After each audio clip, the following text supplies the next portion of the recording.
All right, so for this game, what we have to kind of deal with, what we have to do is we have a bunch of these people that are going to be assigned to these ambassadorships, but not all of them. Some of them are not going to be selected. In fact, out of the 5, 3 are going to be assigned and then 2 are not going to be. So what we can do for the setup here is we can set it up by the countries that we're going to assign people to and an out. So something that looks like this. So essentially we would have V, Y, and Z, and out. And anytime you have kind of a defined out, it's always a good idea to kind of keep track of that because that could be in itself somewhat limiting. Now the elements themselves happen to be J, K, L, N, and O. So we have our 5. And I suppose from there, let's take a look at the rules. So the first rule tells us that either K or N, but not both, is going to be assigned. So as far as K and N are concerned, I guess we can say something like exactly 1 is going to be in and exactly 1 will be out.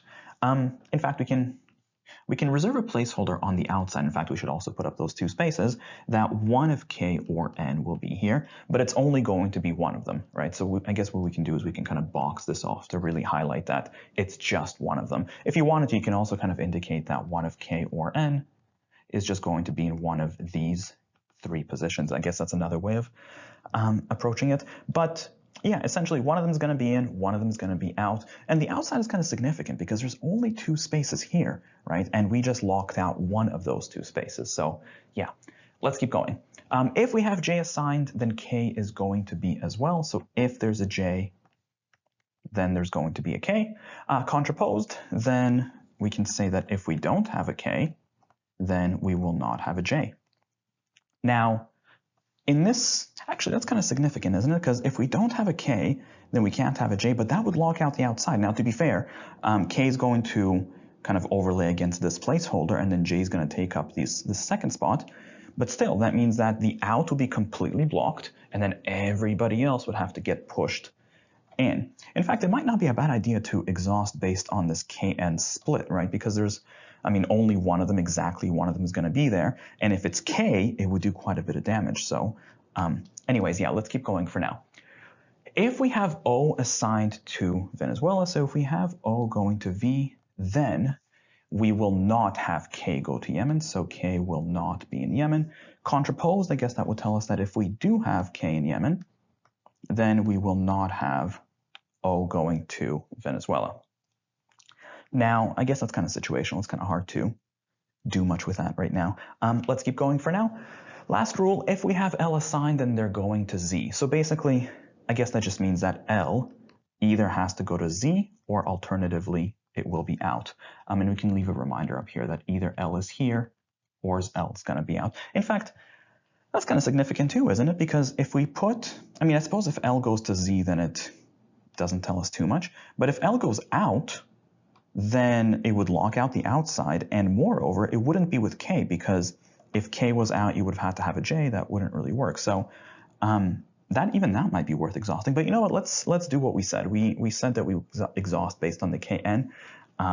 If anything, we can sub-exhaust based on L if we find it useful. So we can say either the K is going to go here or the N is going to go here. Now, top scenario, as we said, if K is out, then that would force the J to be out as well. And now L comes into play because now L can't be out. So L is going to have to go to Zambia. And then who are we left with? We just have O and N, it would seem like. And I don't think we can do, I mean, we know that if O goes to V, then K is not in Y, but K is out anyway. So I guess O and N are just going to shuffle between these last 2 positions. Now, in the second scenario, if we put N on the outside, I suppose K can't be there, but it's a little bit more flexible, isn't it? But you know what, we could, as we said, we could sub-exhaust this further based on L, because there's kind of 2 major plays. Either L is going to Z or L is going out, and that might be nice to kind of visually always be able to see that. So we can say when N is over here, either L goes to Z or L goes out. Now, in the second scenario, we know that Well, I guess we don't know too much, right? We know that if O goes to V, then K will not go to Y, so K gets pushed over here. But of course, that's only if O goes to V. Now, in the top scenario, though, actually, I suppose one thing we know is that K is not going to be out for more than one reason, to be honest. So I suppose K is definitely going to be into one of these two positions. So I guess that's kind of something. We can leave a reminder here that K has to go into one of those two. But otherwise, though, I think that's kind of flexible, isn't it? All right, good enough. I mean, this is a pretty good start. Let's see what we can do with what we have. The questions themselves. So the first question, as usual, we do by the rules. So let's take a look. First rule, either K or N has to go into one of these. So answer choice A has an N. That's fine. Answer choice B has a K. Whoops, I shouldn't have crossed it off. That looks good too. Answer choice C has an N. We're good. D has both. So N and K, we cannot have both of them. So D is out. And E looks fine as well. Next, if we have a J, we're supposed to have a K as well, so that gets rid of answer choice A. Now we can get rid of it. Answer choice B doesn't have a J, so that's fine. C doesn't either, and E also doesn't, so we're good. Next, if O goes to V, so let's take a look at a situation. Do we have any situations where O goes to V? And conveniently, yes. Answer choice E has O in Venezuela, in which case K is not supposed to go to Yemen, but they did go there, so answer choice E is out. And lastly, L is supposed to go to Z or not at all. So between B and C, answer choice C doesn't work because L cannot go to Venezuela. So the best answer here becomes answer choice B for question number 7. Now, as usual, I suppose we can always just plug that into the board in case it comes in handy. And answer choice B says KJL. And I guess that leaves us with O and N on the outside. Next, question number 8 is global. We'll come back to this one in a second. Let's take a look at question number 9. So if O goes to Venezuela, well, first of all, I guess let's take a look at our exhaustions and our templates. So between these 3 templates, I suppose O could go into Venezuela in all of these. Well, actually, no, not quite, because if O goes to Venezuela, then K is not going to go to Yemen, which means this scenario wouldn't work. We can't put O here because K would be forced to go there because K has to go into one of them, and that's not cool. So I suppose this couldn't work. But what about, I mean, this scenario is easy. O goes here and N goes there. And in this scenario, if O goes here, that just means that K does not go to Yemen, but K could go over here. And I think we would be fine as well. Now, at this stage, you kind of have 2 options, to be honest. You could try to, if you feel comfortable, you could try to do this mentally using the templates that we have on the board and just recognize that O is going to have to go to Venezuela, and then we're either looking at this or we're looking at this. Alternatively, you could try to play it out on the board and kind of see where that takes you. But let's try to do this mentally first. If we have O in Venezuela, which again means that we're either in this or this template, the question asks, who could the other 2 people be? Answer choice A, J and L. And yeah, that already wouldn't work, right? Because if you put an O here, well, J is out, so G couldn't be one of the 2. And if you put the O here, then L is out, so that also wouldn't have worked. Answer choice A is out. Answer choice B, J and N. Well, could we do that? And no, that wouldn't work. Same thing, because if O is here, then J was out, so that wouldn't, but if O was here, then N would have been out. So in either one of those 2 viable scenarios, we couldn't have J and N both be in. Answer choice C, K and L. Could we do that? And again, no. In this template, K was out, and in this template, L was out, so you would never have K and L both in. Answer choice D, could you do K and N? And again, same problem. In those 2 templates, K or N, one of them has to be out, so they would never both be in. Answer choice E, L and N.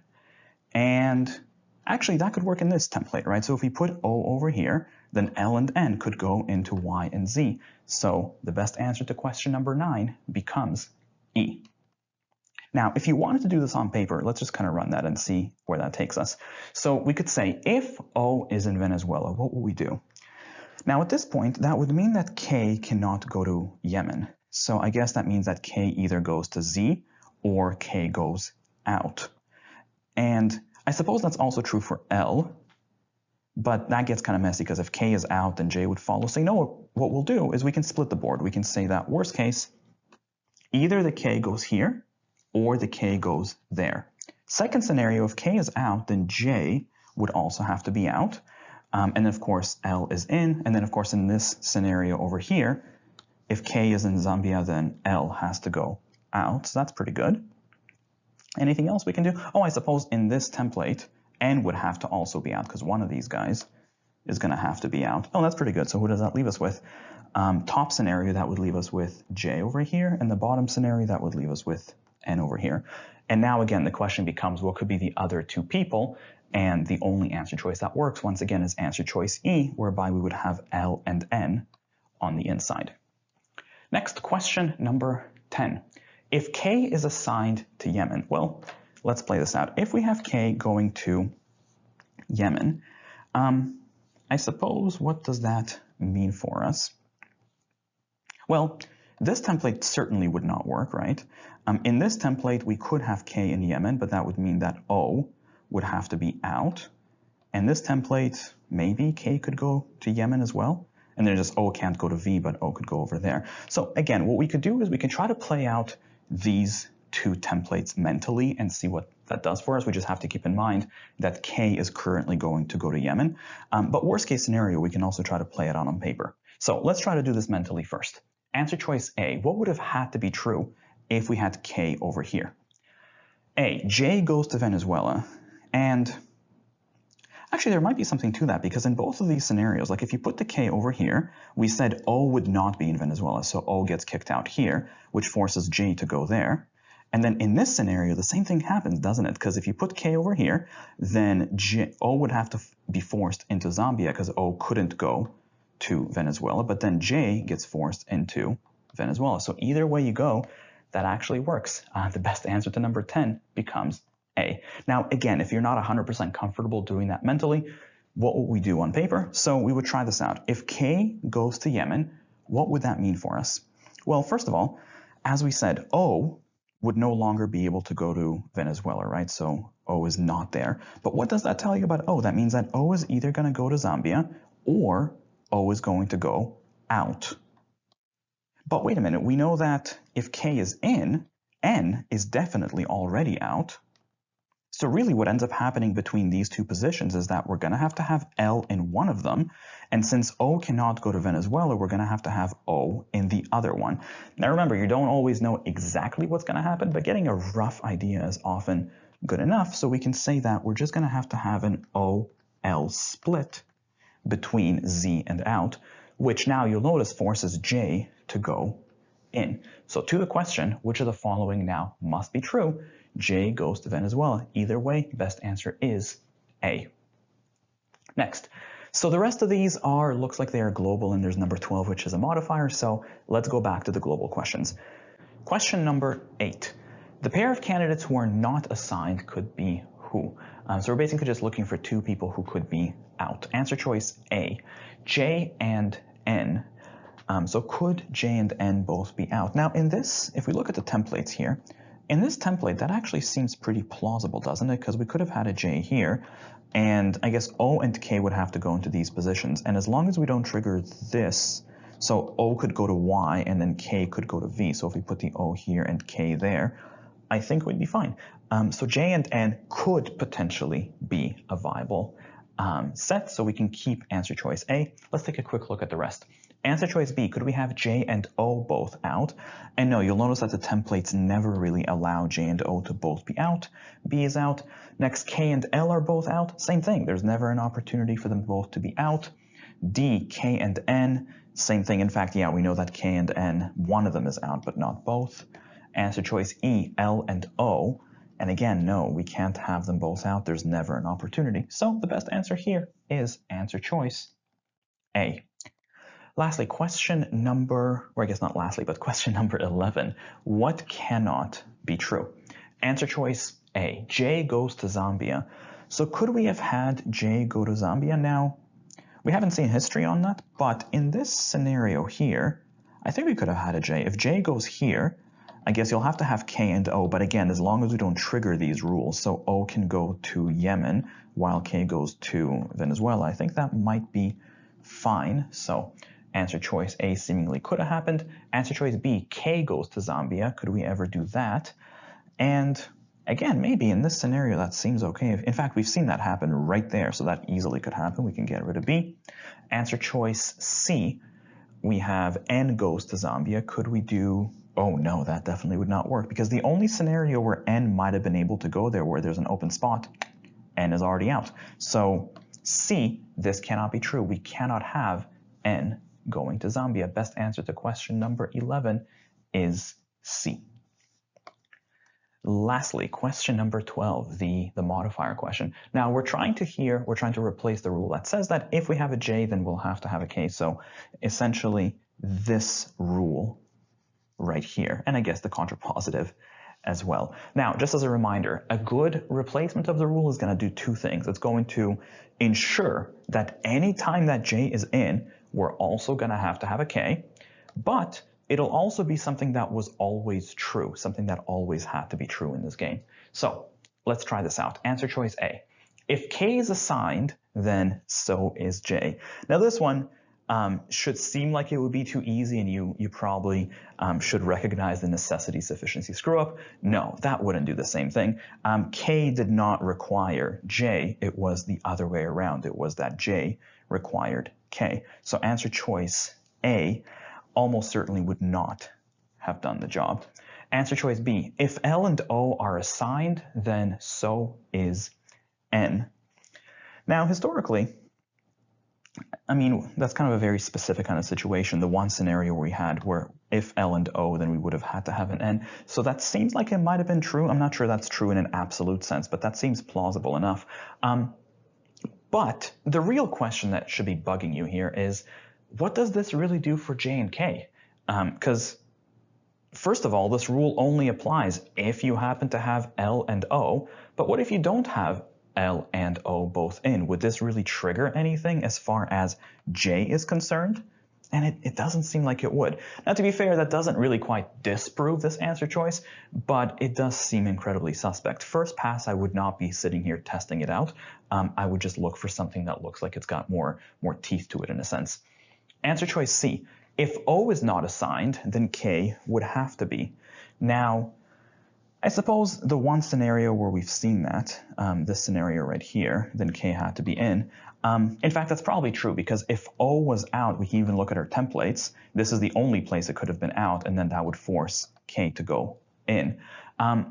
But really, again, the real question about this answer choice that I would kind of wonder about right away is, what does this really do? Because this tells me what happens if O is out, but does this tell me what happens if J was in? Because if O is out, it's not like that always happens when you have J on the inside, does it? Again, this doesn't seem like it has much of an impact on J specifically. So again, I would be really suspicious of answer choice C, especially on first pass.